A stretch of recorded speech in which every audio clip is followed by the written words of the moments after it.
If anybody tells you that golf is not a power game, they're not a real golfer, or they're lying, or they're in denial.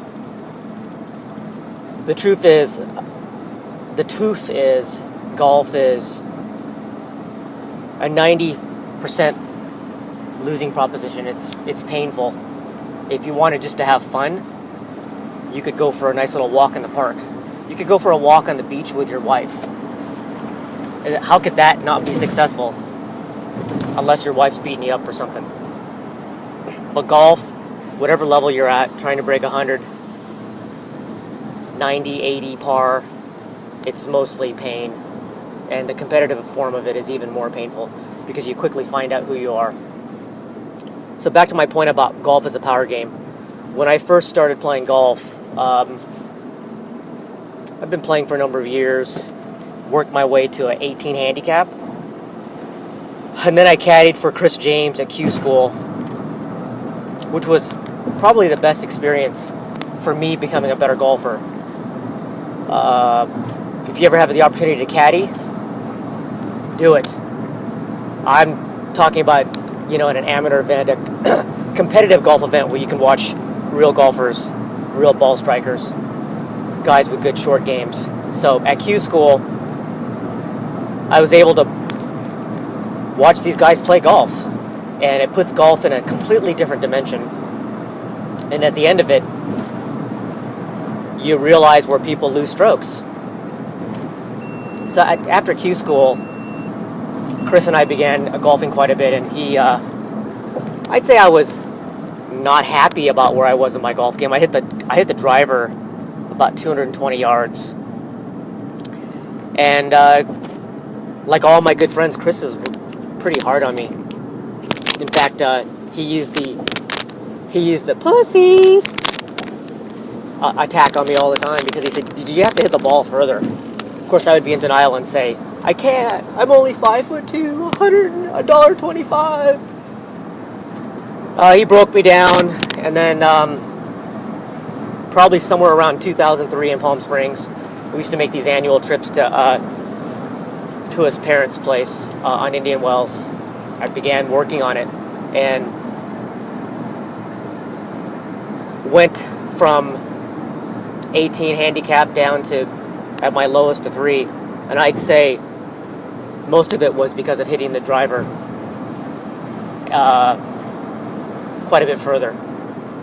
It was a number of years ago, and I've come through this sort of deeper understanding, certainly a better appreciation of what it was to hit the golf ball 280 to 300 yards in the fairway almost every tee box. It made making pars very, very easy. Hitting a sand iron into a green.